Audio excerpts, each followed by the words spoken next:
Today on the Car Critic. We're going to be reviewing the Evoque P300S R Dynamic.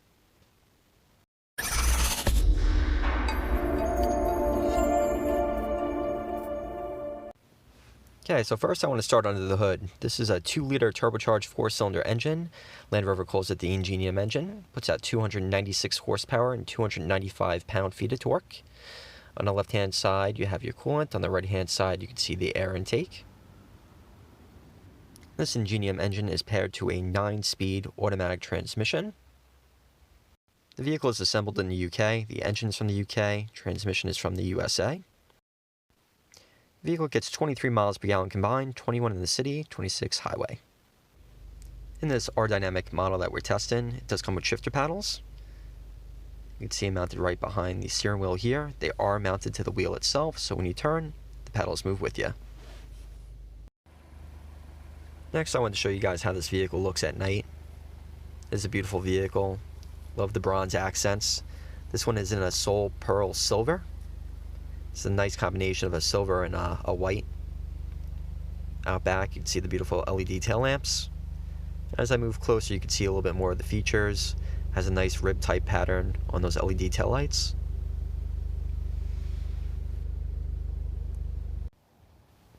Now I want to show you what it looks like when you unlock the vehicle. You see the nice daytime running lights on the vehicle.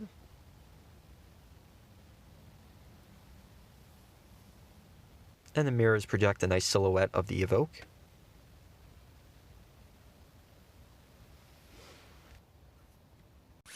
Now I'm going to show you guys what the startup sequence looks like at night.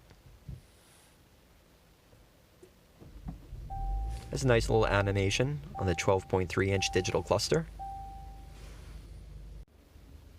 Here you can see Land Rover's infotainment system lit up at night, upper and lower screens, the gauge cluster, steering wheel buttons.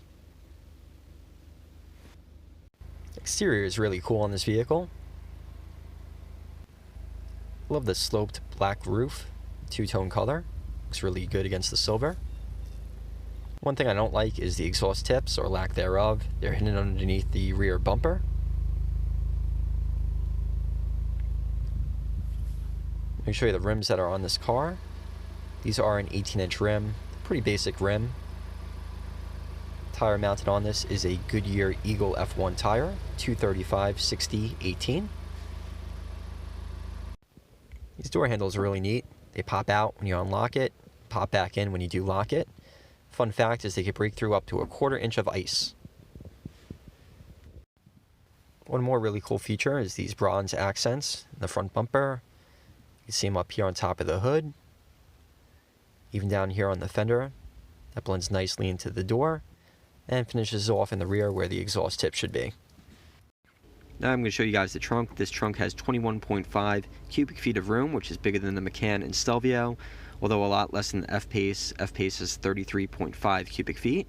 You can see the child seat attachments on the back of the seats. Overall, a decent amount of space.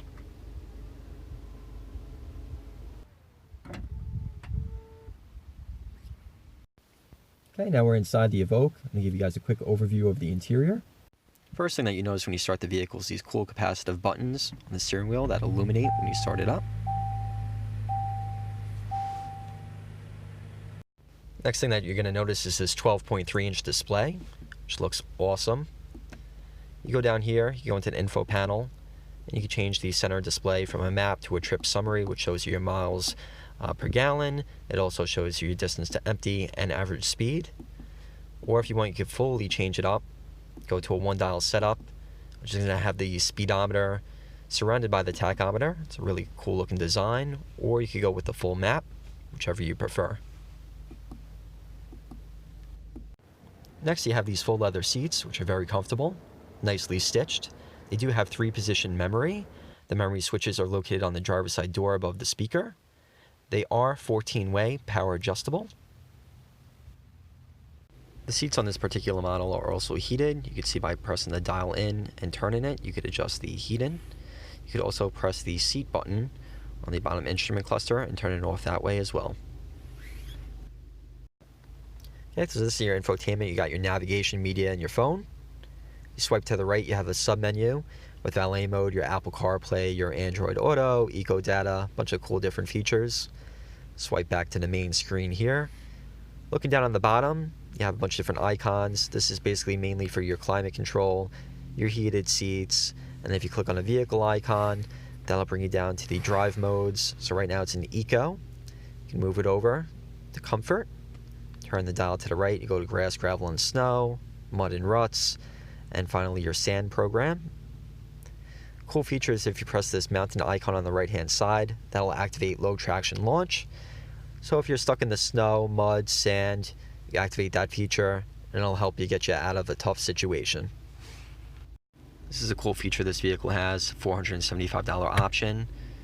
Flip the lever at the bottom, rearview mirror turns into a camera, flip it back, and it turns into a regular mirror. This vehicle has exceptional materials. The stitching is very nice on it. Even the lower part of the door panels is soft touch, which is never the case. The dashboard is soft touch, pretty much everywhere you touch. And the materials, all the aluminum that you see is real aluminum. It's very nicely laid out. And as far as charging ports go, under the armrest you do have 2 USB ports and also a 12-volt outlet.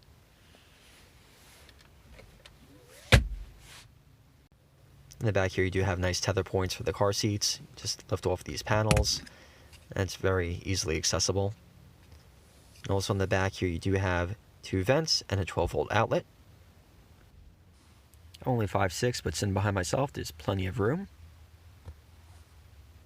And you also have nice armrests in the middle with 2 cup holders.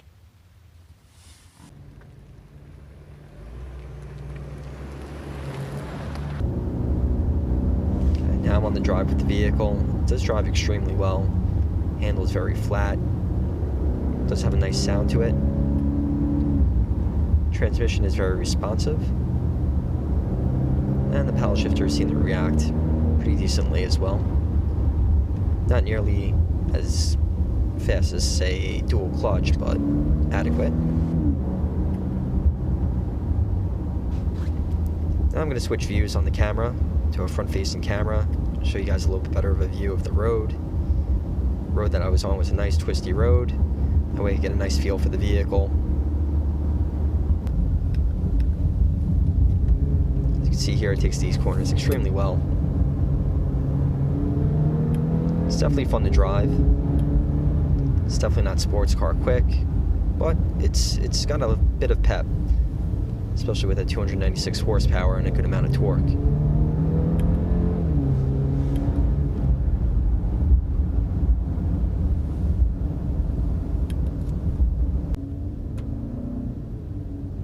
I gotta say, if you're in this class, you're looking for a small luxury SUV, I gotta say this is a pretty good choice. I highly recommend the Evoque. There are some other choices I would highly consider if I was in the market. One of them being the Porsche Macan, the other the Alfa Romeo Stelvio, the Jaguar F-Pace, and also the E-Pace. So soon I'm going to show you guys a breakdown of each one and what I think is the highlights or the advantages of each and the disadvantages. First up is the Jaguar E-Pace, which is the same thing as the Evoque for the most part. It's on the same chassis, has the same powertrain. Obviously it has different body styling, but as far as the advantages go, it does have a better warranty. It comes with a 5-year 60,000 mile warranty instead of the Evoque's 4-year 50,000 mile warranty. It does also come with free scheduled maintenance for that 5 years or 60,000 miles. The other advantage is it's about $2,000 less expensive than the Evoque. Disadvantages is I don't think it's as prestigious as having a Range Rover. Also, the off-road capability I believe is not as good as the Evoque, just because of the approach and departure angles I believe are a little bit less than the Evoque. Next up is the Jaguar F-Pace. Advantages are the same as the E-Pace in regards to maintenance and the warranty on the vehicle. The vehicle is also about, I believe, 10 inches longer than the Evoque, so you do have more trunk space, and also I believe a tad more interior room. The only disadvantage I would say is that it's not as off-road capable as the Evoque.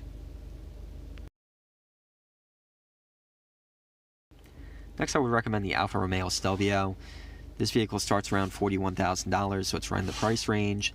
It is a little bit larger of a vehicle, although it does have less cargo room than the Evoque, so that's one of the disadvantages. And it's probably not as off-road capable as the Evoque. Last but not least is the Porsche Macan. If you're looking for the best driving experience as far as driving dynamics go, I would look no further.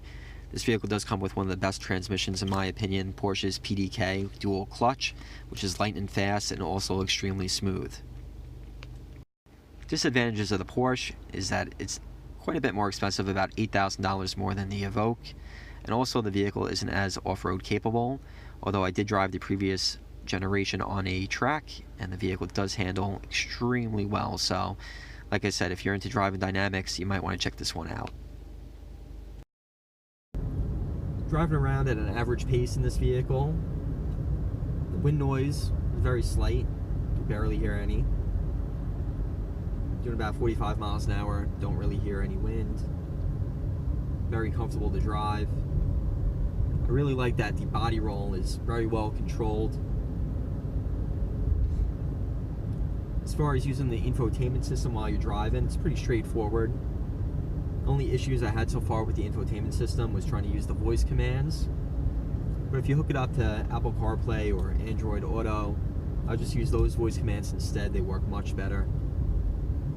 And to be quite honest, the navigation system in Android Auto or Apple CarPlay does work a lot better than the car's navigation.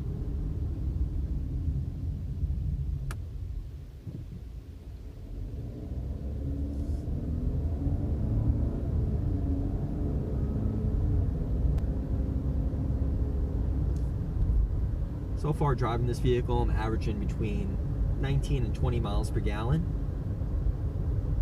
This vehicle does take premium fuel.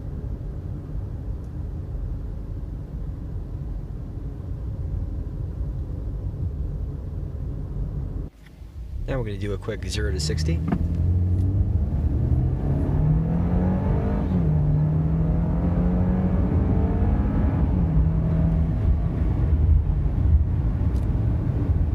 Thank you guys so much for watching. Please don't forget to subscribe and hit that like button down below.